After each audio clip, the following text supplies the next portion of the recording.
بسم اللہ الرحمن الرحیم۔ نثار تیری چہل پہل پر ہزاروں عیدیں ربیع الاول۔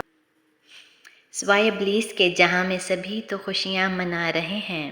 ماہ ربیع الاول وہ عظیم ماہ ہے جس میں امام الانبیاء، حبیب کبریا، فخر معجزات، باعث تخلیق کائنات حضرت محمد مصطفیٰ صلی اللہ علیہ وآلہ وسلم کی ولادت بسعادت ہوئی۔ آپ صلی اللہ علیہ وآلہ وسلم تمام جہانوں کے لیے رحمت بن کر آئے۔ آپ صلی اللہ علیہ وآلہ وسلم کے وجود مسعود سے پوری دنیا میں نور حق پھیلا اور کفر و باطن کی تاریکیاں چھٹ گئیں۔ یہی وہ دور تھا جب جہالت عام تھی، عدل و انصاف ناپید تھا، انس پیار اور محبت نام کی کوئی چیز نہ تھی۔ بقول شاعر کہتا ہے کہ تاریخ تھا، ظلمت کدا تھا، سخت کالا تھا، پردے سے پردہ کیا نکلا کہ گھر گھر میں اجالا تھا۔ شاعر وہ عرش و فرش پر خوشیوں کا اظہار۔ حضرت عمر بن قتیبہ رضی اللہ عنہ فرماتے ہیں کہ مروی ہے کہ میں نے اپنے والد سے سنا جو بہت بڑے عالم تھے، فرماتے ہیں کہ لمحہ حضرت ولادت کہ محمد صلی اللہ علیہ وآلہ وسلم حضرت آمنہ رضی اللہ تعالی عنہا کو ودیت ہوا، وہ فتح اور نصرت، تر و تازگی اور خوشحالی کا سال کہلاتا ہے۔ اہل قریش اس سے قبل معاشی بدحالی، اسرت اور قحط سالی میں مبتلا تھے۔ ولادت کی برکت سے اس سال اللہ تعالیٰ نے بے آب و گیا زمین کو شادابی اور ہریالی عطا فرمائی اور سوکھے درختوں اور مردہ شاخوں کو ہرا بھرا کر کے انہیں پھلوں سے لاد دیا۔ اہل قریش اس طرح ہر طرف سے کثیر خیر آنے سے خوشحال ہو گئے۔ میلاد النبی صلی اللہ علیہ وآلہ وسلم کی خوشیاں منانے کا حکم خداوند اللہ تعالیٰ نے فضل اور اس کی نعمتوں کا شکر بجا لانے کا ایک مقبول عام طریقہ خوشی و مسرت کا اعلانیہ اظہار ہے۔ میلاد مصطفیٰ صلی اللہ علیہ وآلہ وسلم سے بڑی نعمت اور کیا ہو سکتی ہے؟ وہ نعمت عظمیٰ ہے جس کے لیے خود رب کریم نے خوشیاں منانے کا حکم فرمایا ہے۔ سورۃ یونس میں ہے کہ فرما دیجئے یہ سب کچھ اللہ کے فضل اور اس کی رحمت کے باعث ہے جو بعثت محمدی صلی اللہ علیہ وآلہ وسلم کے ذریعے تم پر ہوا ہے، پس مسلمانوں کو چاہیے کہ اس پر خوشیاں منائیں۔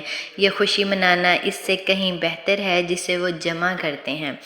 مندرجہ بلایت کریمہ میں تحت حضور شیخ علیہ السلام علامہ ڈاکٹر محمد طاہر القادری مدد العالی اپنی عظیم الشان تصنیف میلاد النبی صلی اللہ علیہ وآلہ وسلم میں رقم طراز ہیں۔ اس آیت کریمہ میں اللہ تعالیٰ کا رائے خطاب اپنے حبیب صلی اللہ علیہ وآلہ وسلم سے ہے کہ اپنے صحابہ رضی اللہ تعالیٰ عنہ اور ان کے ذریعے پوری امت کو بتا دیجئے کہ ان پر اللہ کی جو رحمت نازل ہوئی ہے وہ اس امر کی متقاضی ہے کہ اس پر جس قدر ممکن ہو سکے خوشی اور مسرت کا اظہار کریں۔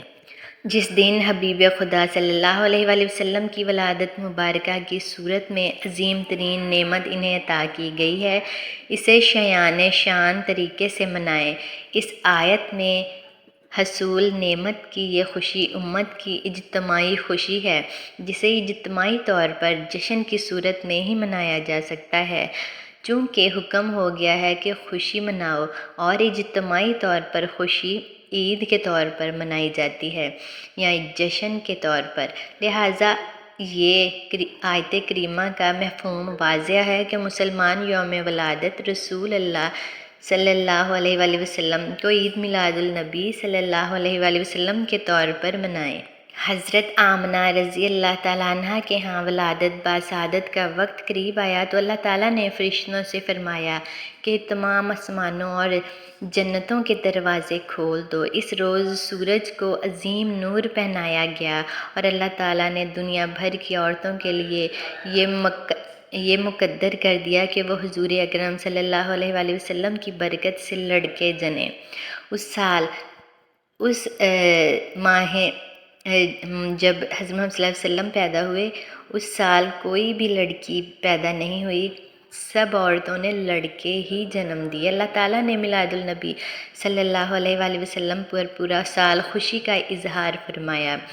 آپ صلی اللہ علیہ وآلہ وسلم کی ولادت ہم پر سب سے بڑی نعمت ہے، اور آپ صلی اللہ علیہ وآلہ وسلم کی وفات ہم پر سب سے بڑی مصیبت، اور شریعت نے نعمت کے ملنے پر شکر ادا کرنے اور مصیبتوں پر صبر و سکون اور غم چھپانے کا حکم دیا ہے، اور شرع نے ہمیں ولادت پر عقیقہ کا حکم دیا، اور وہ شکر کا اظہار ہے اور مولود کی خوشی ہے، اور ہمیں موت پر کچھ ذبح کرنے کا حکم نہیں دیا اور نہ کچھ اور، بلکہ ہمیں نوحہ کرنے اور چلانے سے منع کیا۔ تو شریعت کے قوانین اس بات پر دلالت کرتے ہیں کہ اس مہینے میں آپ صلی اللہ علیہ وآلہ وسلم کی وفات کا غم کرنے کی بجائے آپ صلی اللہ علیہ وآلہ وسلم کی ولادت پر خوشی کو پسند کریں۔ بے شک حضرت محمد صلی اللہ علیہ وآلہ وسلم اللہ کے آخری رسول اور نبی ہیں، اور ہمیں بے حد خوشی ہے اور ہمیں فخر ہے کہ ہم اس نبی کی امت ہیں، اور اللہ تعالیٰ کے آخری رسول صلی اللہ علیہ وآلہ وسلم پر لاکھوں کروڑوں درود و سلام۔ امید کرتی ہوں کہ آج کی ویڈیو آپ کو پسند آئی ہوگی۔ ویڈیو کو لائک کر دیں اور چینل کو سبسکرائب کر دیں تاکہ ہر آنے والی ویڈیو کی نوٹیفیکیشن آپ تک پہنچتی رہے۔ جزاک اللہ خیر۔